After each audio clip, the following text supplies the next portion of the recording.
नमस्कार दोस्तों। तो हम पढ़ रहे थे भारत की राज्य व्यवस्था।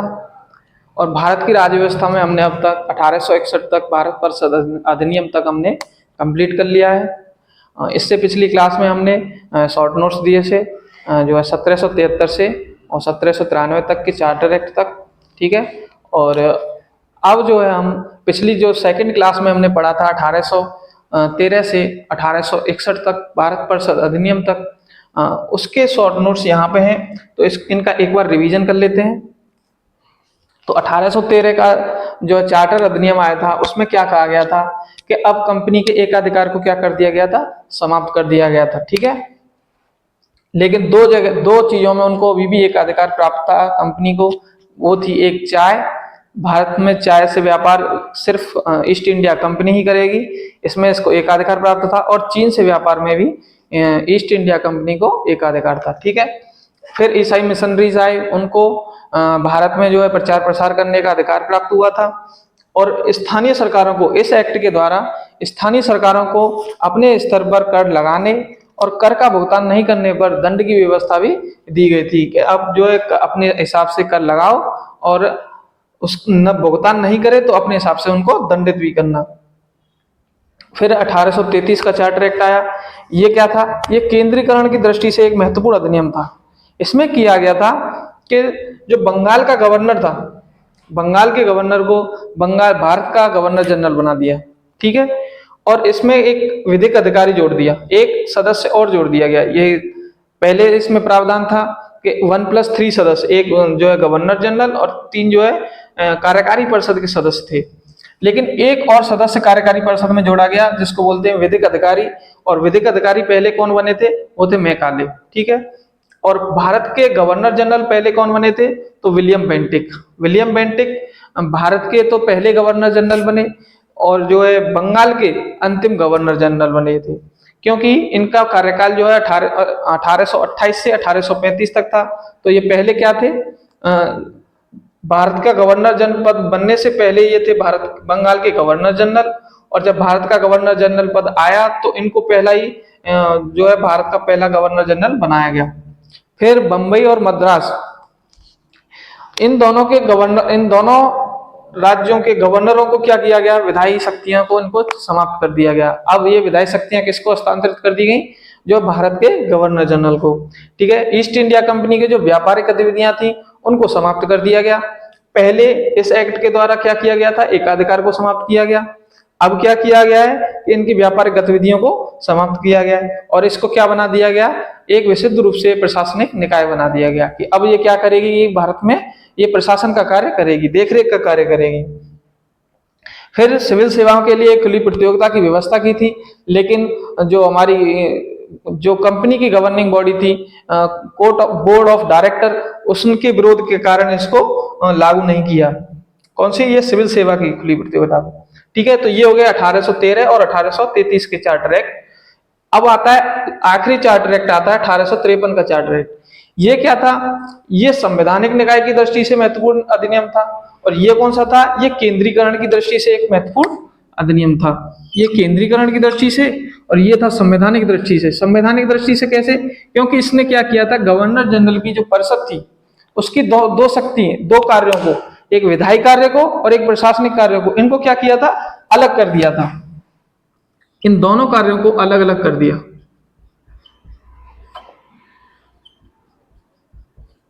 इन दोनों कार्यों को क्या किया? अलग अलग किया। और 6 नए पार्षदों को जोड़ा गया। 6 नए पार्षद जिनको विधान पार्षद कहते थे। और इन्होंने क्या किया कि भारत की विधान परिषद का संगठन किया, जिसने एक संसद की तरह कार्य किया। देखो अभी समझा देंगे। एक विधान परिषद ये क्या थी? ये दो थे। एक कार्यकारी परिषद थी जो गवर्नर की क्या थी? सलाहकारी परिषद। और एक थी जो गैर सरकारी सदस्य, जो इन सदस्यों को चुना गया था, जो पार्षद थे ये। तो इनकी ये संयुक्त रूप से इनको क्या कहते थे? विधान पार्षद कहते थे, विधान परिषद। जो भारत की विधान परिषद थी वो कौन कौन से थे उसमें? एक था जो गवर्नर के जो थे सदस्य, गवर्नर के कार्यकारी सदस्य थे, कार्यकारी परिषद के सदस्य। और एक ये थे गैर सरकारी। तो इसमें दो, भारतीय विधान परिषद में दो प्रकार के सदस्य थे, एक तो थे सरकारी और एक थे गैर सरकारी। और इसमें दूसरी व्यवस्था की कि सिविल सेवाओं के लिए एक खुली प्रतियोगिता। इसमें पहले में जो इसको बोर्ड ऑफ डायरेक्टर के कारण इनको मना कर दिया गया था, इसका विरोध किया गया और इसको लागू ही नहीं किया, लेकिन यहाँ पे लागू किया। और 1854 में मैकाले समिति बनाई जो भारतीय सिविल सेवाओं के संबंध में थी, ठीक है। और एक गवर्नर जनरल की परिषद में ये जो 6 पार्षद थे, इनमें से 4 कहां से लिए गए? बंगाल, बंबई, मद्रास और आगरा के स्थानीय सरकारें जो गए वो चयन करके नियुक्त करके भेजी थी। 4 वो सदस्य थे, एक था बंगाल से, एक था बंबई से, एक था मद्रास से और एक आगरा से। ये हो गया 1853 का। ये कंपनी का शासन का आखिरी अधिनियम था, इसको बोलते हैं 1853 का चार्टर एक्ट। अब क्या होता है? अब होती है 1857 की क्रांति, और उस क्रांति के बाद 1858 में भारत शासन अधिनियम आता है। इसके कारण क्या होता है? 1858 की क्रांति के कारण भारत शासन अधिनियम लाते हैं 1858 में, और कंपनी के शासन को क्या कर दिया जाता है? समाप्त कर दिया जाता है। और ये शासन जो है ब्रिटिश सरकार के अधीन चला जाता है। तो उस समय ब्रिटिश महारानी थी विक्टोरिया, तो उनके हाथों में ये चला गया था शासन। और भारत के गवर्नर जनरल पद का समाप्त कर दिया गया और उसके स्थान पर लाए वायसराय का पद। वायसराय का पद भी वैसे ही था जैसे यहाँ पे क्या है, भारत में हर राज्य में क्या होते हैं? एक राज्यपाल होता है, वो क्या होता है? वो केंद्र सरकार का क्या होता है? वो प्रतिनिधि होता है। तो इसी ऐसा ही था कि वायसराय का पद ये क्या था? ये था अंग्रेज सरकार का प्रतिनिधि, अंग्रेजी ब्रिटिश का प्रतिनिधि था। पहले कौन थे ऐसे अधिकारी? Lord Canning. फिर नियंत्रण बोर्ड और जो निदेशक मंडल थे जो अलग अलग कार्य देखते थे, एक राजनीतिक का कार्य देखते थे और एक व्यापारिक का कार्य देखते थे, इन दोनों को बोर्डों को समाप्त कर दिया गया और एक नया सचिव पद का एक पद लाए जो था भारत सचिव। भारत सचिव कौन थे? ये थे ब्रिटिश सरकार के केंद्रीय मंत्री होते थे। जैसे कि यहाँ पे भारत सरकार के अलग अलग मंत्री होते हैं, कैबिनेट मंत्री, जैसे कि एक रक्षा मंत्री होता है, एक गृह मंत्री होता है, एक विदेश मंत्री होता है। इसी आधार पर भारत क्या था?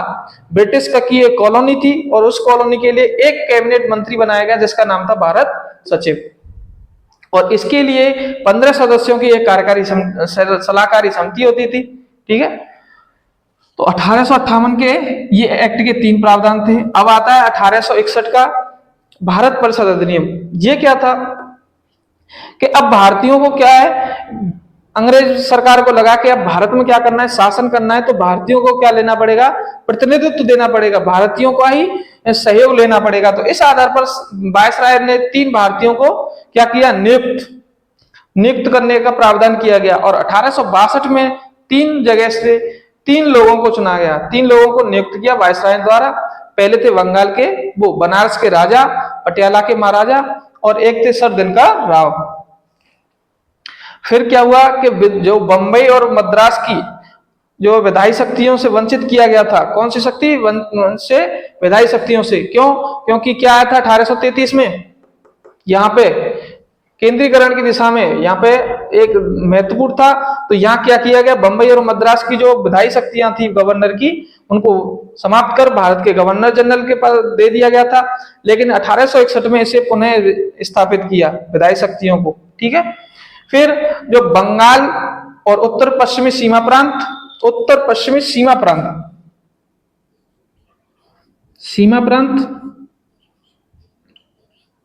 और पंजाब, इनमें नई विधान परिषद का गठन किया गया। बंगाल में कब किया गया? 1862 में, और उत्तर पश्चिमी सीमा प्रांत में किया गया 1866 में, और पंजाब में 1897 में, 1907।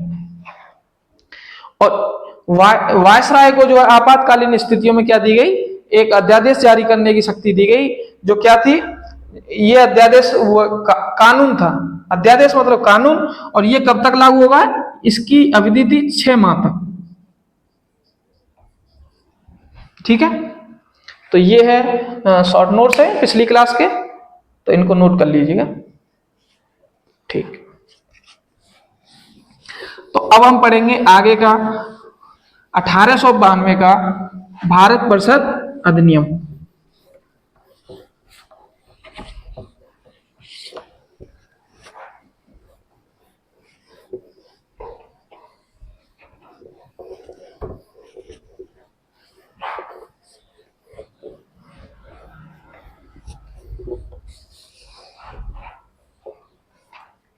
तो हम पढ़ेंगे 1892 का भारत परिषद अधिनियम।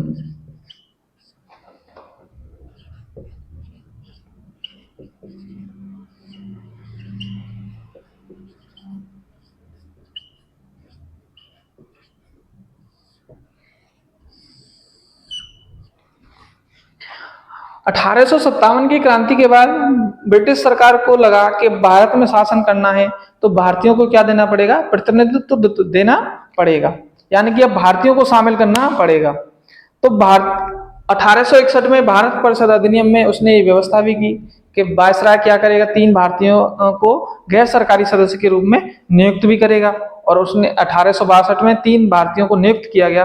वो कौन थे? एक तो थे बनारस के राजा, एक थे पटियाला के राजा और एक थे सर दिनकर राव। इनको नियुक्त तो गैर सरकारी सदस्य के रूप में कर लिया गया, लेकिन पूरा अधिकार किसके पास था?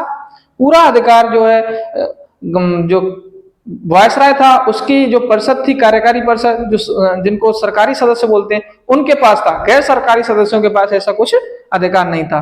ठीक है, तो उसी के आधार पर यहाँ पे पहला जो है अधिनियम, भारत परिषद अधिनियम हमने पढ़ा 1861 में। अब पढ़ेंगे 1892 में।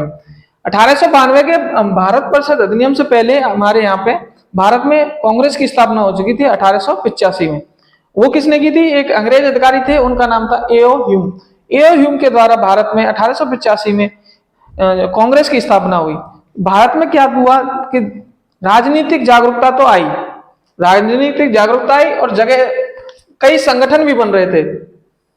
तो उसके आधार पर सरकार जो है 1892 में भारत परिषद अधिनियम आता है। तो इसमें पहला प्रावधान करते हैं कि क्या करेंगे, केंद्रीय या भारतीय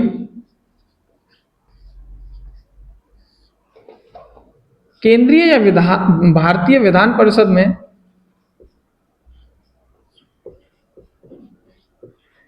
विधान परिषद और प्रांतीय विधान परिषद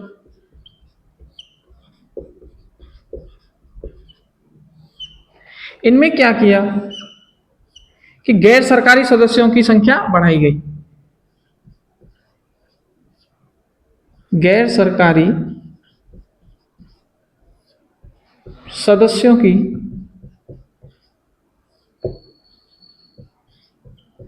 संख्या बढ़ाई गई।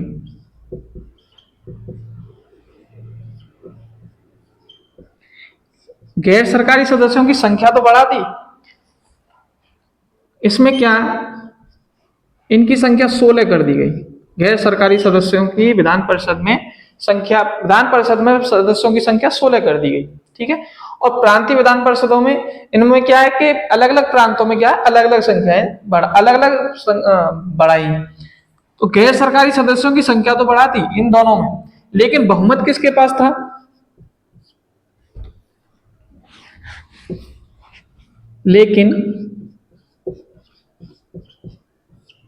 बहुमत सरकारी सदस्यों के पास था। सदस्य का ही था। वही बात हो गई कि हम जो पिछली एक्ट में भी इन्होंने कहा कि क्या है, हम भाई 3 भारतीयों को क्या करेंगे, शामिल करेंगे जो है वायसराय की परिषद में गैर सरकारी सदस्य के रूप में, लेकिन उनको कोई अधिकार भी नहीं दिया गया था। तो इसी आधार पर इन्होंने क्या कि चलो हम क्या करते हैं, केंद्रीय विधान परिषद और प्रांतीय विधान परिषदों में आपके गैर सरकारी सदस्यों की संख्या को बढ़ा देते हैं, लेकिन बहुमत किसका है? वही सरकारी सदस्यों का है, यानी कि सारे अधिकार किसके पास हैं? अभी भी जो है वायसराय की कार्यकारी परिषद के ही पास है। दूसरी बात क्या गई? कि जो विधान पार्षद हैं,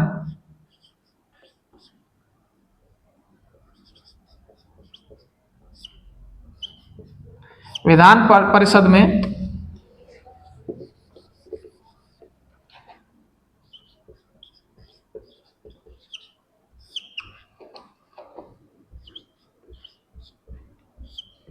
दो अधिकार दिए। क्या?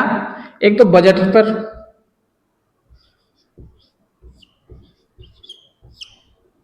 बहस करने का अधिकार दिया गया,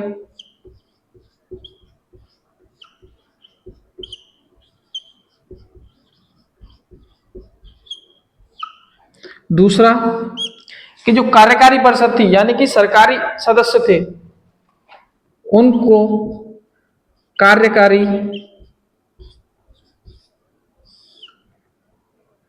सदस्यों से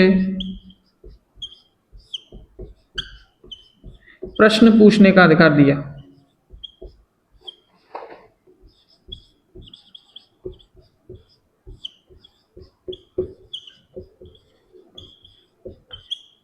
ये भी वही बात हो गई कि भाई अधिकार दे रहे हैं लेकिन हमें क्या कर रहे हैं, कुछ भी तो हमें क्या कर रहे हैं, शामिल आप कर रहे हैं। चलो बजट पे भी हमें क्या किया गया, बहस करने का अधिकार दिया गया, लेकिन बहस करने से क्या है, हमें उसमें कुछ संशोधन करने का अधिकार तो यहाँ पे भी नहीं था।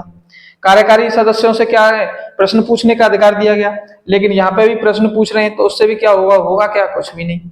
तो ऐसे ही इसमें दोनों में कहा कि हम आपको शामिल कर रहे हैं लेकिन अधिकार आपके पास कोई भी नहीं है। ठीक है। फिर तीसरा कहा कि जो केंद्रीय विधान परिषद है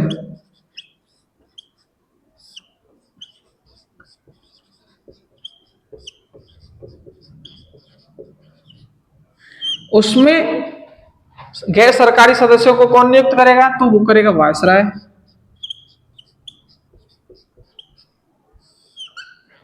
और जो प्रांतीय विधान परिषद में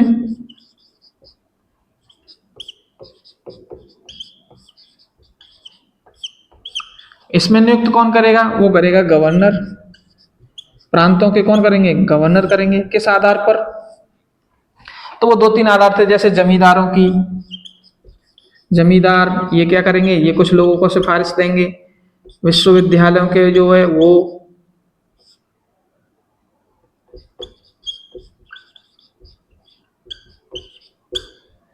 और कौन थे, व्यापारिक संघ। इस आधार पर क्या करेंगे, ये क्या करेंगे, कुछ लोगों को क्या करेंगे कि ये सिफारिश करेंगे और उसके आधार पर ये गवर्नर उनमें से उनको प्रांतीय विधान परिषद में क्या करेगा, नियुक्त करेगा। ठीक है। तो ये था 1892 का भारत परिषद अधिनियम। तो इसमें ये 3 ही प्रावधान थे। ठीक है, तो इनको नोट कर लो।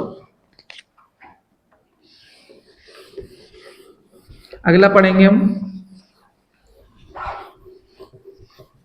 1909 का भारत परिषद अधिनियम।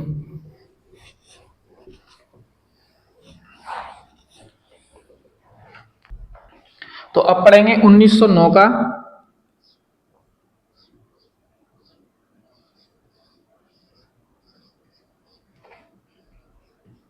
भारत परिषद अधिनियम।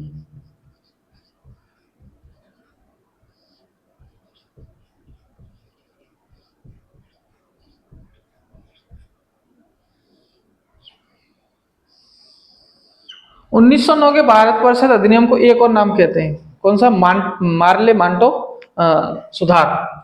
मार्ले सॉरी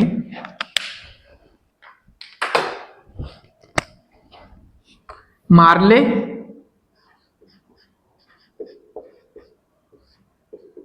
मिंटो सुधार।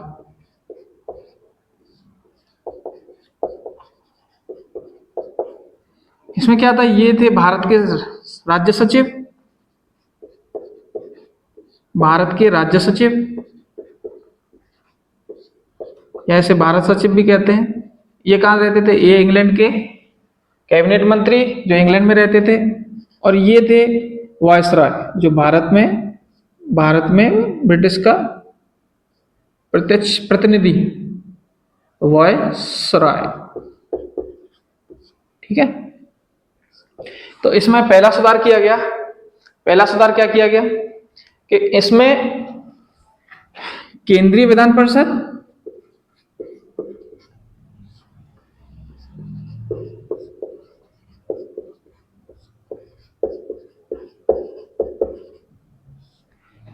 और प्रांतीय विधान परिषद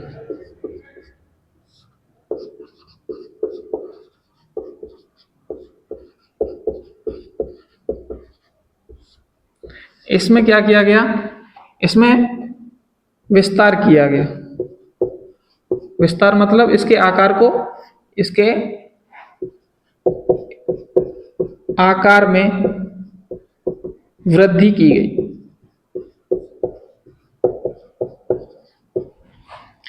केंद्रीय विधान परिषद में 1892 के एक्ट में पढ़ा था हमने, कितने कर दिए थे 16, और इस एक्ट में 16 से बढ़ाकर कितने कर दिए, 16 से कर दिए गए 60। कितने कर दिए गए 60। तो ये किस एक्ट में थे, ये थे 1892 के एक्ट में, ठीक है। और ये किस एक्ट में कर दिए गए, ये 1909 के एक्ट में कितने कर दिए गए 60। विधान पार्षदों की संख्या 60 कर दी गई। और प्रांतों के आधार पर, ठीक है, अलग अलग प्रांत में अलग अलग थी। अब क्या किया कि केंद्रीय विधान परिषद में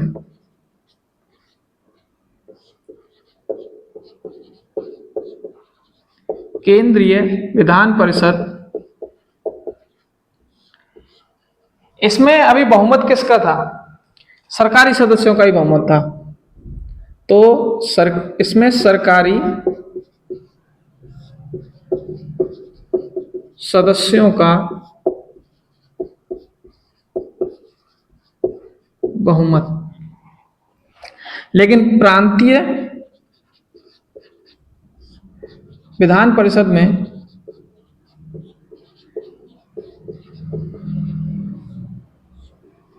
इसमें कहा गया कि गैर सरकारी सदस्यों को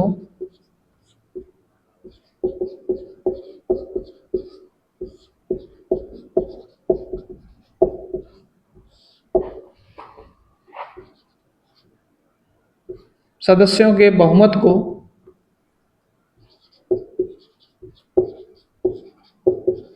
अनुमति दी गई।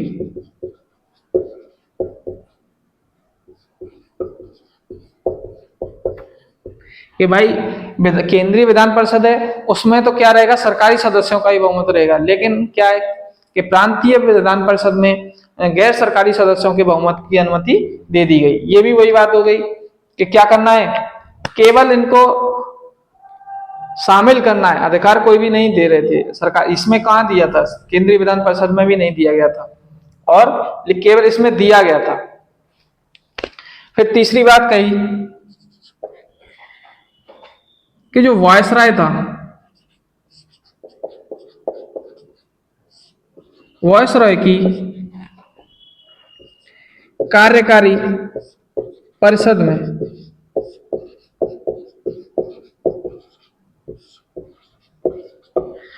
वायसराय की कार्यकारी परिषद में सरकारी सदस्य के रूप में एक भारतीय को शामिल किया गया था। तो उनका नाम था सत्येंद्र सिन्हा। सत्येंद्र सिन्हा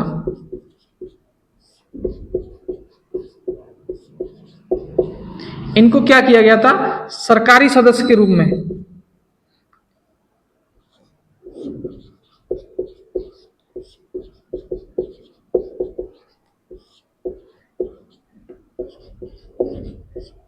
सरकारी सदस्य के रूप में नियुक्त प्रथम भारतीय।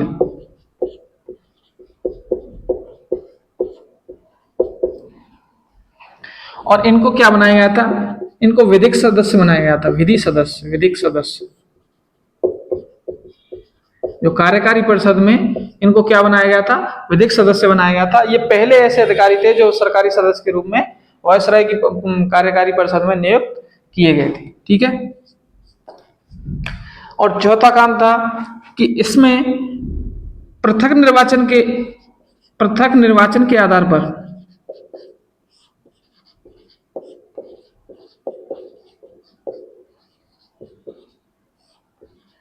पृथक निर्वाचन के आधार पर मुस्लिमों को सांप्रदायिक प्रतिनिधित्व दिया गया था। कौन सा? सांप्रदायिक, मुस्लिमों को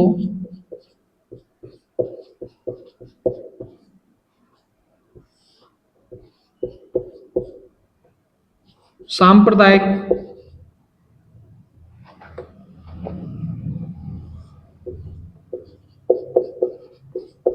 प्रतिनिधित्व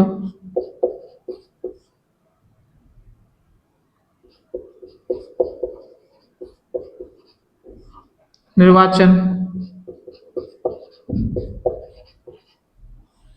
दिया गया। प्रतिनिधित्व निर्वाचन का मतलब है कि जैसे मुस्लिमों के लिए केवल मुस्लिम मतदाता ही क्या करेंगे? वोट डालेंगे। तो इस आधार पर मुस्लिमों को क्या दिया गया? सांप्रदायिक प्रतिनिधित्व दिया गया। ठीक है, तो इस एक्ट के द्वारा क्या किया गया जी? ये सांप्रदायिक प्रतिनिधित्व है, इसको वैधानिक दर्जा दिया गया, क्योंकि ये किस में है?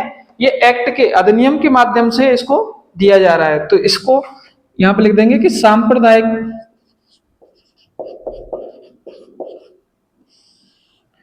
प्रतिनिधित्व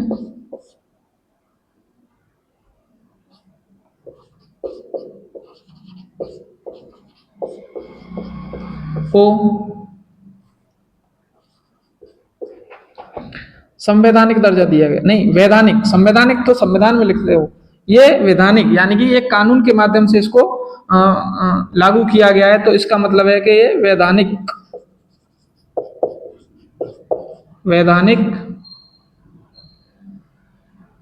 वैधानिकता प्रदान की गई, वैधानिक दर्जा दिया गया।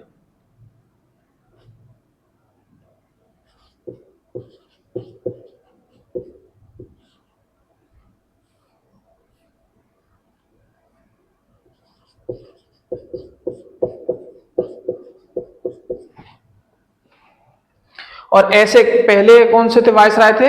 मिंटो। तो मिंटो को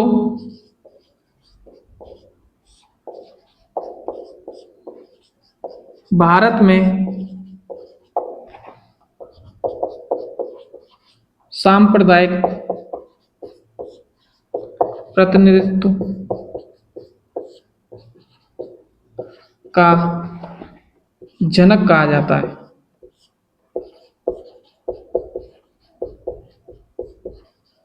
क्या कहा जाता है? जनक। किसको? मिंटो को, क्योंकि इसने क्या किया था? सांप्रदायिक प्रतिनिधित्व जो मुस्लिमों को दिया गया था। ठीक है, तो ये था 1909 का भारत परिषद अधिनियम। इसमें कुछ एक दो प्रावधान थे, वो इतने इंपोर्टेंट भी नहीं है। ठीक है, ये था, और तो कुछ नहीं। ठीक है, तो अब आगे का पढ़ेंगे। 1909 हो गया, अब आएगा 1919 का।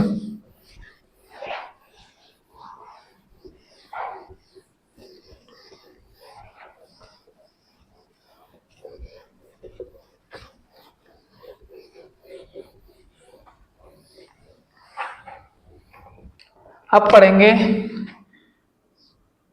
1919 का भारत शासन अधिनियम।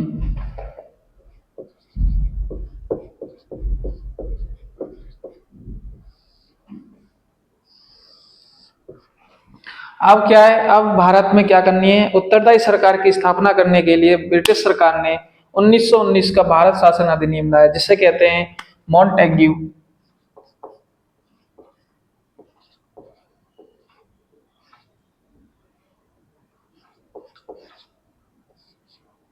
चेम्सफोर्ड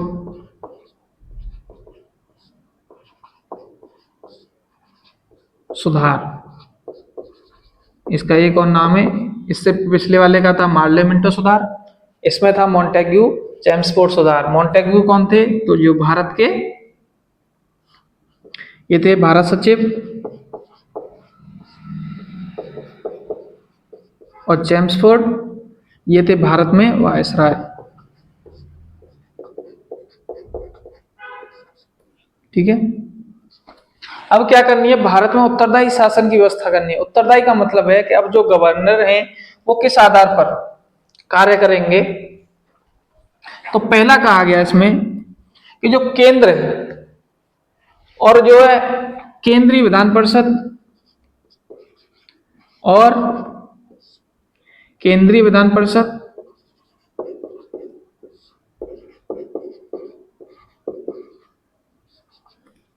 और प्रांतीय विधान परिषद,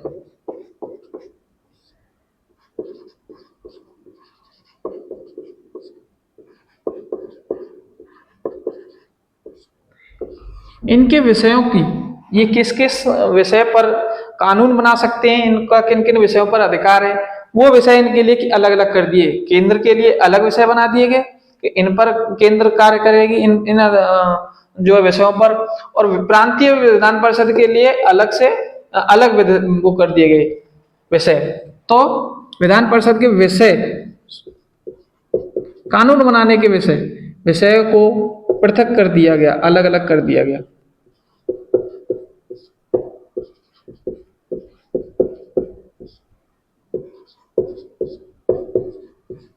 जैसे जैसे केंद्रीय विधान परिषद किस पर नियम बना सकती है, नियम कानून, तो वो कर दिए गए। जैसे रक्षा वाला है, बैंकिंग वाले हैं, तो ऐसे विषय किसको दिए गए, केंद्रीय विधान परिषद को। और प्रांतीय विधान परिषद के पास कौन कौन से विषय दिए गए, जैसे कि कृषि है,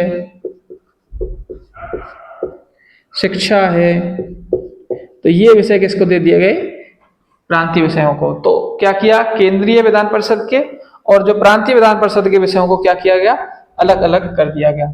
दूसरी बात कही कि जो प्रांतीय विधान परिषद है,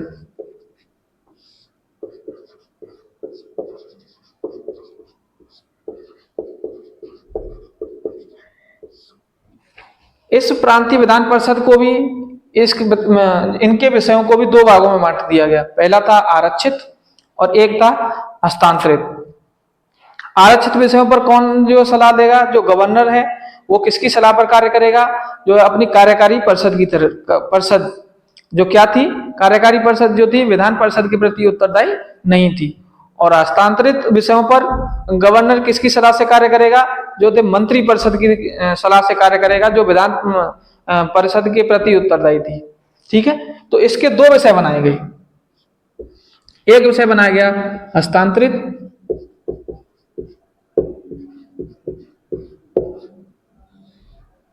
और एक विषय बनाया गया आरक्षित। हस्तांतरित में गवर्नर जो है मंत्री परिषद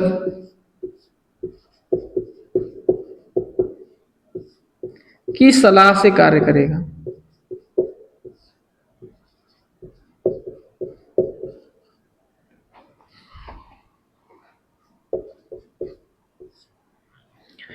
ये मंत्री परिषद क्या थी, ये थी विधान परिषद के प्रति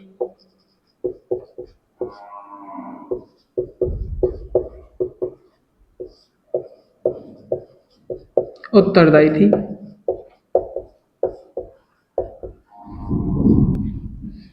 और जो आरक्षित विषयों पर क्या है, इसमें गवर्नर किसकी सलाह से कार्य करेगा, कार्यकारी परिषद।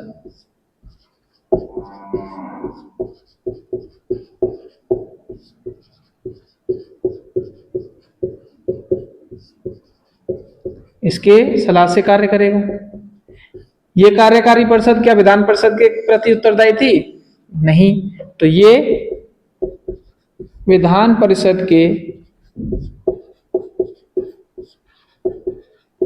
प्रति उत्तरदायी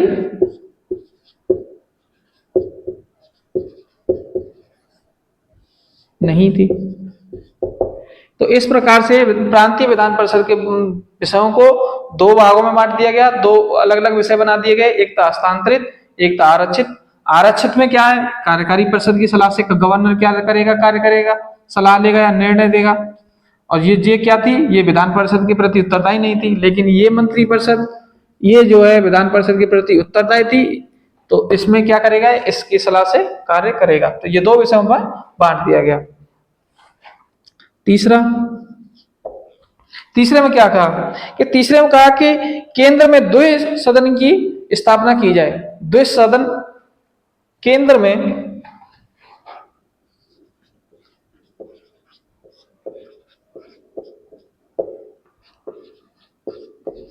द्विसदनीय व्यवस्था। द्विसदनीय व्यवस्था मतलब एक था राज्यसभा, अब 2 सदन बनाए जाएंगे। एक था, पहले तो एक ही था विधान परिषद, लेकिन अब क्या है, अब 2 सभा बनाई जाएंगी, एक राज्यसभा और एक लोकसभा।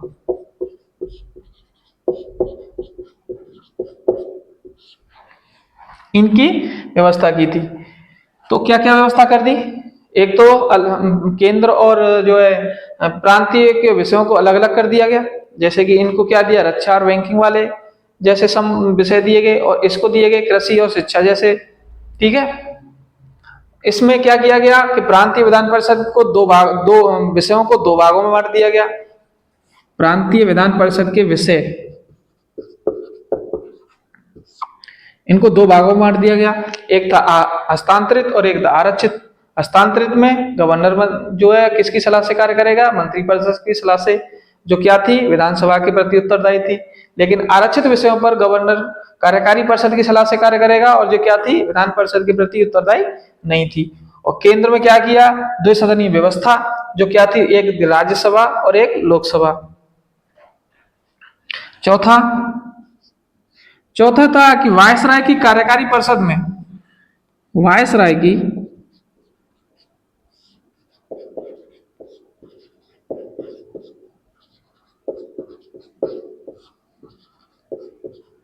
कार्यकारी परिषद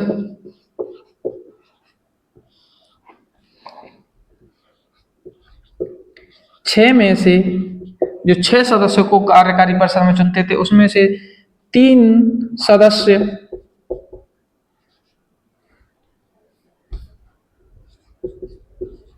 3 सदस्यों का भारतीय होना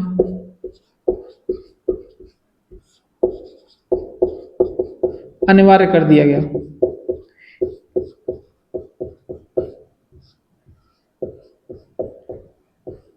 कि अब जो है वायसराय की कार्यकारी परिषद में 6 सदस्य होंगे, उनमें 3 सदस्य क्या होंगे, जो है भारतीयों को होना अनिवार्य कर दिया गया। लेकिन इसमें कौन से, सेनापति को छोड़कर, सेनापति नहीं होगा। ठीक है, अब 5वां कि 1800 जो है, ये कौन सा, 1919, ये 1909 वाले में हमने जो पढ़ा था कि मुस्लिमों को क्या दिया गया था, सांप्रदायिक प्रतिनिधित्व दिया गया था। इसी आधार पर क्या किया गया, यहाँ पे सिखों को और आंग्ल भारतीयों को, आंग्ल भारतीय, ब्रिटिश और भारतीय दोनों होते थे, क्योंकि ये ब्रिटिश से आते थे और भारत में ही बस गए थे, उनको कहते थे आंग्ल भारतीय, अंग्रेज थे। तो उनको आंग्ल भारतीय, आधे अंग्रेज और आधे भारतीय। तो सिखों को और आंग्ल भारतीयों को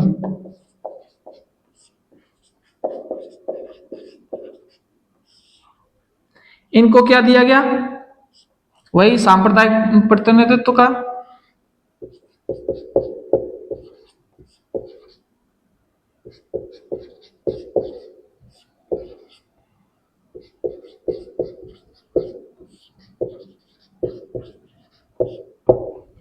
सांप्रदायिक प्रतिनिधित्व दिया गया।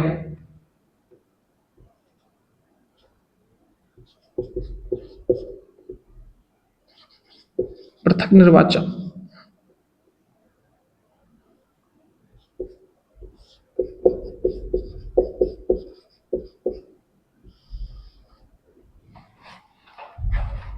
छठवीं बात इसमें कही कि भाई वोट देने का अधिकार किसको है, तो इसमें कहा गया कि वोट देने का अधिकार उसी को है जो क्या देगा, कर, जो कर देता है, टैक्स देता है, और जमींदार है, यानी कि उसके पास संपत्ति है, और क्या है, शिक्षा। तो कानून के हिसाब से वोट डालने का अधिकार किस किस को था? एक तो जो टैक्स भरता है भाई, इसके पास पैसा ज्यादा है वो, संपत्ति, यानी कि उच्च वर्ग को, और एक था शिक्षा। उस समय शिक्षा भी उच्च वर्ग को ही, मेनली उच्च वर्ग को ही शिक्षा प्राप्त होती थी।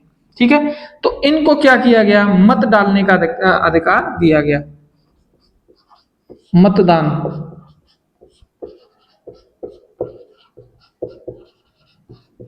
मतदान का अधिकार दिया गया, लेकिन महिलाओं को अधिकार नहीं मिला था मत का।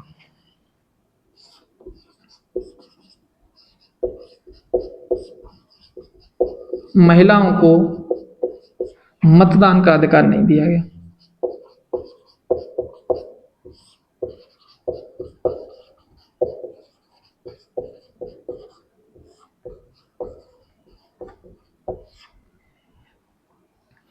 ठीक है, इसमें सातवीं व्यवस्था थी कि लोक सेवा आयोग की स्थापना। लोक सेवा आयोग कि भाई हम क्या करेंगे? लोक सेवा आयोग, पब्लिक सर्विस कमीशन।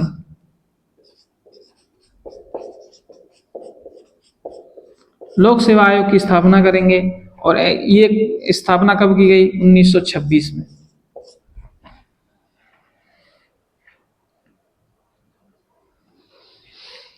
वोट तो बढ़ गए, ठीक है, यहां लिख देते हैं एक दो प्रावधान और। क्या किया गया? लोक सेवा आयोग की स्थापना कर दी गई। एक व्यवस्था थी कि केंद्र को, केंद्रीय विधान केंद्र और प्रांतों को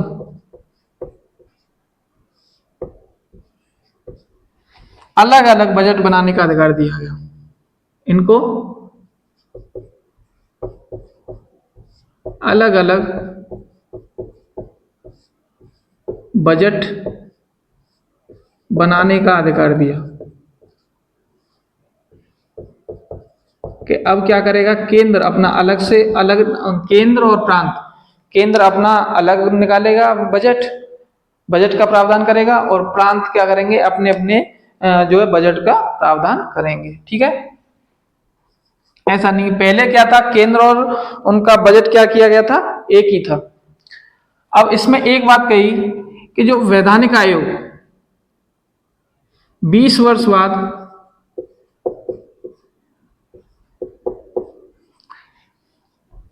20 वर्ष बाद एक वैधानिक आयोग की स्थापना की जाएगी, जो भारत का क्या करेगा? जो भारत की स्थिति का क्या लगाएगा? पता लगाने के लिए। ठीक है, तो भारत की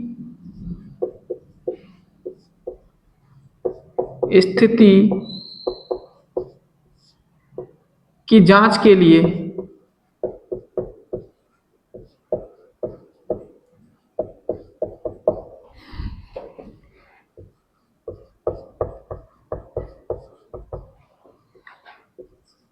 बीस वर्ष बाद एक वैधानिक आयोग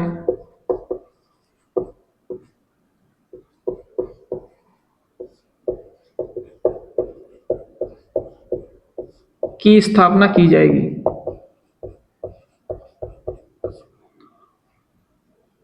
यही लिख देते हैं।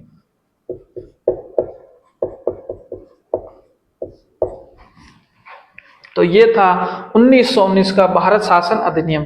क्या था? इसको मॉन्टेग्यू चेम्सफोर्ड सुधार भी कहते हैं। मॉन्टेग्यू कौन थे? भारत के सचिव थे, और चेम्सफोर्ड भारत के वायसराय थे। इन्होंने क्या किया? केंद्र और प्रांतों के विषयों को क्या किया? अलग अलग कर दिया गया। प्रांतों के विषयों को भी दो भागों में बांट दिया गया। कौन से? हस्तांतरित और आरक्षित। हस्तांतरित जो है विषयों पर मंत्रिपरिषद की सलाह से कार्य करेगा, जो विधान परिषद के प्रति क्या थी? उत्तरदायी थी। और आरक्षित विषयों पर कार्यकारी परिषद की सलाह से कार्य करेगा गवर्नर, जो वो क्या थी? विधान परिषद के प्रति उत्तरदायी नहीं थी। केंद्र में द्विसदनी की व्यवस्था की गई, एक लोकसभा और राज्यसभा। वायसराय की कार्यकारी परिषद में 6 में से 3 सदस्य कौन होंगे? वो भारतीय होना अनिवार्य कर दिया गया। पहले अनिवार्य नहीं था, भारतीय चुने तो जा रहे थे लेकिन अनिवार्य यहाँ पे किया गया। फिर सिख और आंग्ल भारतीयों के लिए क्या किया गया, सांप्रदायिक प्रतिनिधित्व प्रदान किया गया, जो इससे पहले वाले एक्ट में 1909 में जो है मुस्लिमों को दिया गया था। फिर इसमें मतदान का अधिकार किस किस को दिया गया, कर वाले को, कर, संपत्ति और शिक्षा। लोक सेवा आयोग का गठन 1926 में किया गया, लेकिन प्रावधान इस एक्ट के द्वारा किया गया था। केंद्र और प्रांतों ने अलग अलग बजट बनाने का प्रावधान किया गया। और 9वां पॉइंट है कि भारत की स्थिति की जांच के लिए 20 वर्ष बाद एक वैधानिक आयोग की स्थापना की जाएगी। ठीक है, तो ये था 1919 का भारत शासन अधिनियम। तो 20 साल बाद एक अधिनियम आता है जिसको कहते हैं साइमन आयोग। अब हम साइमन आयोग को पढ़ेंगे। साइमन आयोग एक वैधानिक आयोग था, क्योंकि इसका प्रावधान कहां पे था, 1919 के भारत शासन अधिनियम में। अब पढ़ेंगे साइमन आयोग।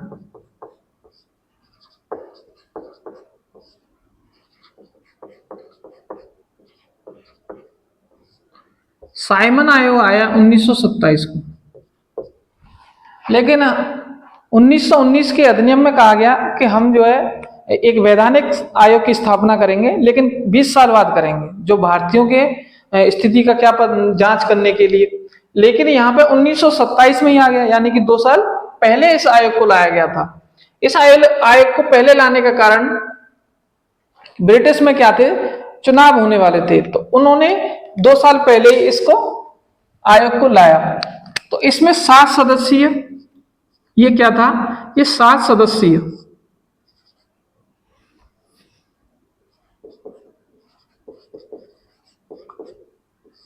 ये 7 सदस्यीय वैधानिक आयोग था।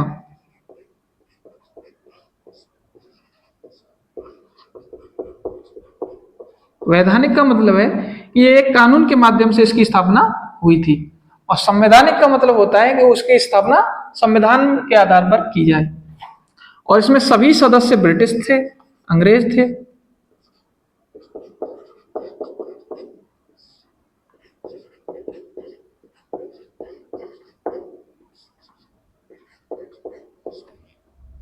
और इनके अध्यक्ष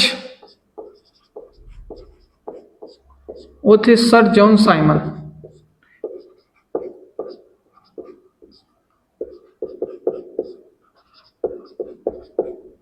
ज्यादातर है जिस आयोग का नाम होगा वो उसके अध्यक्ष के नाम पर ही जाना जाता है। ठीक है, तो इस आयोग ने अपनी रिपोर्ट दी, ब्रिटिश सरकार के सामने अपनी रिपोर्ट 1930 में रखी, और उसने कुछ सिफारिशें दी, जैसे कि द्वैध शासन प्रणाली,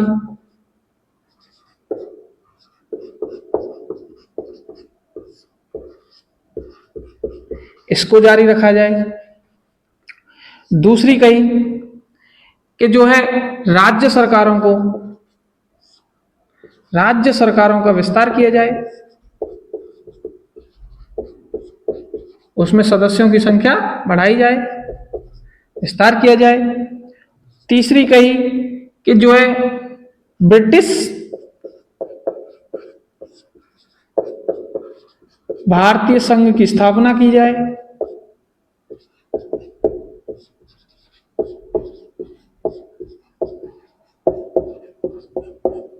और चौथी बात कही कि जो सांप्रदायिक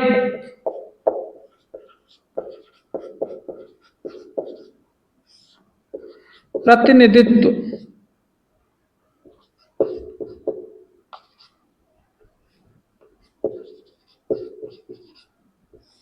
जो व्यवस्था है उसको जारी रखा जाए। इनको जारी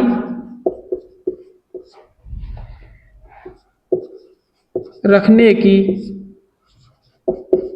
व्यवस्था दी, व्यवस्था नहीं, सिफारिश की थी इन्होंने।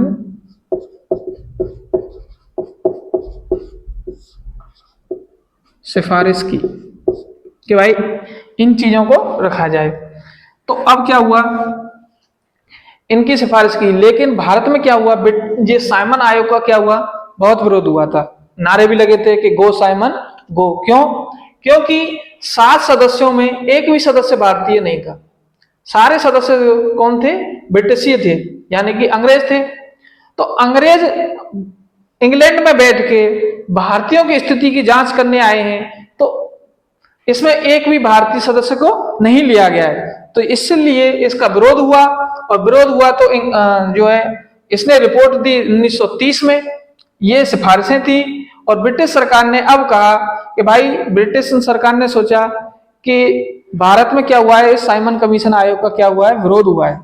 तो ब्रिटिश सरकार ने भारतीयों से कहा कि भाई आप अपना जो है मैनिफेस्टो, यानी कि अपना रिपोर्ट लेकर आए, अपने संविधान जो है आप क्या क्या सुधार चाहते हैं वो रिपोर्ट बना के लेके आए। तो ब्रिटिश सरकार में कौन, एक नेहरू रिपोर्ट, एक तो था साइमन कमीशन, जैसे साइमन कमीशन, साइमन आयोग, इस रिपोर्ट का क्या हुआ था, विरोध हुआ था। तो भारतीयों से कहा कि आप लेके आओ, तो एक नेहरू रिपोर्ट, मोतीलाल नेहरू जी, नेहरू रिपोर्ट से नाम से ज्यादा जाना जाता है रिपोर्ट, कांग्रेस ने, और जिन्ना साहब ने एक दी थी, जिन्ना के 14 सूत्रीय व्यवस्था सुधार। लेकिन इन दोनों को क्या कर दिया, ब्रिटिश सरकार ने मना कर दिया, और साइमन आयोग की सिफारिशों को मान लिया। इस आयोग की ब्रिटिश सरकार ने एक व्यवस्था और दी, उसने ब्रिटिश सरकार ने कहा कि ब्रिटिश सरकार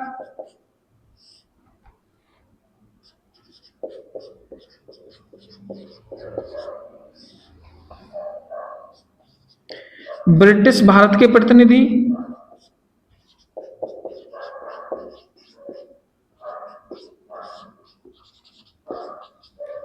और जो है रियासतों के प्रतिनिधि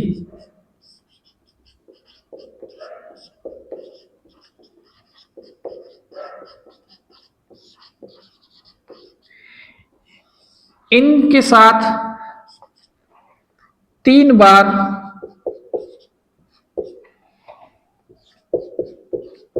गोलमेज सम्मेलन का आयोजन किया।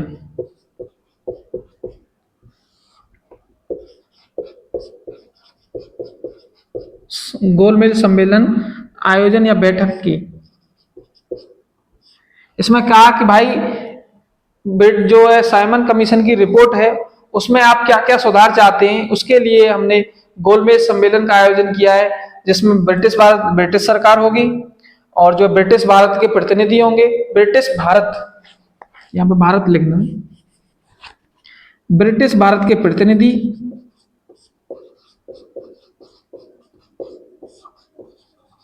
ब्रिटिश सरकार के प्रतिनिधि, और जो है रियासतों के प्रतिनिधि होंगे, जो इस कमीशन के क्या करेंगे, रिपोर्ट को जो है संशोधन करेंगे। और ये संशोधन करके रिपोर्ट को, इसमें क्या किया, रिपोर्ट में संशोधन किया कुछ, इस संशोधन रिपोर्ट को ब्रिटिश सरकार ने जो है संयुक्त प्रवर समिति के समक्ष रखा।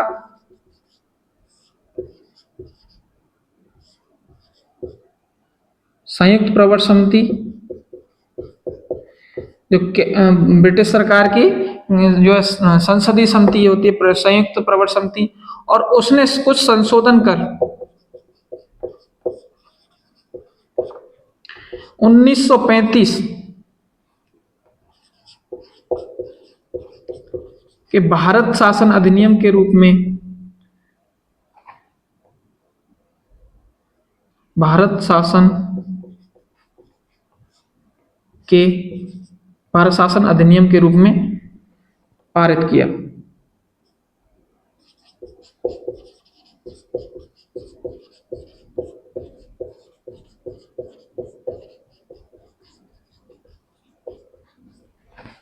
ये था साइमन कमीशन। ठीक है, जिसमें क्या किया साइमन कमीशन में, क्यों इसका विरोध किया गया था, क्योंकि एक भी सदस्य कौन था, भारतीय नहीं था, इसलिए इसका भारत में विरोध हुआ। और इसने ये कि रिकमेंडेशन यानी कि सिफारिशें दी। ब्रिटिश सरकार ने गोलमेज सम्मेलन आयोजन किया 3 बार।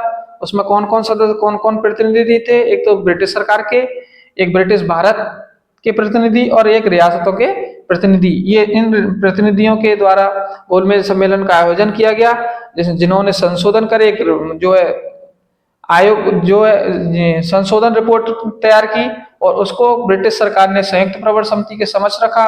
उसने कुछ संशोधन के बाद में 1935 के भारत शासन अधिनियम के रूप में उसने पारित किया। तो अब हम पढ़ेंगे भारत शासन अधिनियम 1935। ठीक है, तो ये हम कल पढ़ेंगे। आज की क्लास के लिए इतना ही, धन्यवाद।